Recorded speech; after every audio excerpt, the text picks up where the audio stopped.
खरं तर राजकारणात भावनेला स्थान नसतं असं म्हणतात आणि बारामतीत याचाच प्रत्यय येऊ लागला। अजित पवारांच्या पत्नी सुनेत्रा पवार या सुप्रिया सुळेंविरोधात उभ्या राहणार हे जवळपास निश्चित झाल्यावर आता सुप्रिया सुळेंनी सुनेत्रांवर थेट हल्लाबोल करण्यास सुरुवात केली।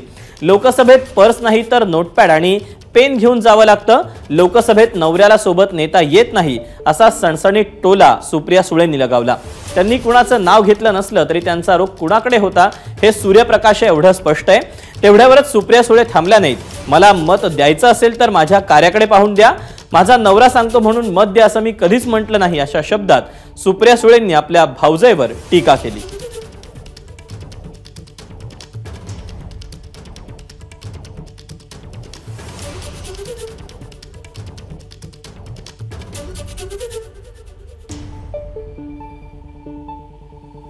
माझं घर नाही चालत माझ्या खासदारकीवर, कशाला चालायला पाहिजे?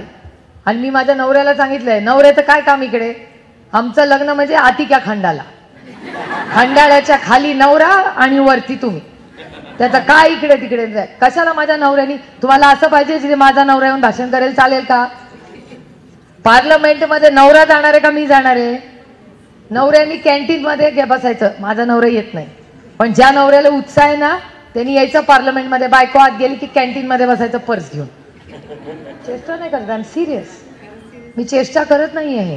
पार्लमेंट मध्ये नोटपॅड लागतो मॅडम, पर्स नाही लागती। पर्स मध्ये कुठे पैसे देणार आहोत?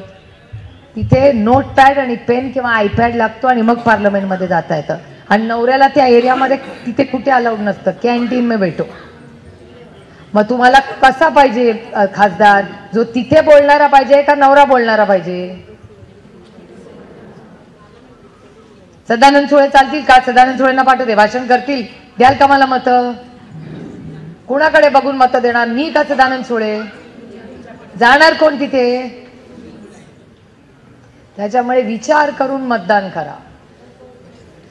कितीही सदानंद सुळेंनी उत्तम भाषण केलं तरी शेवटी पार्लमेंट मध्ये मला जाऊन बोलायचं, विषय मला तिथे जाऊन मांडायचे आणि तिथे लढायचं पण मलाच आहे। एबीपी माझा, उघडा डोळे बघा नीट।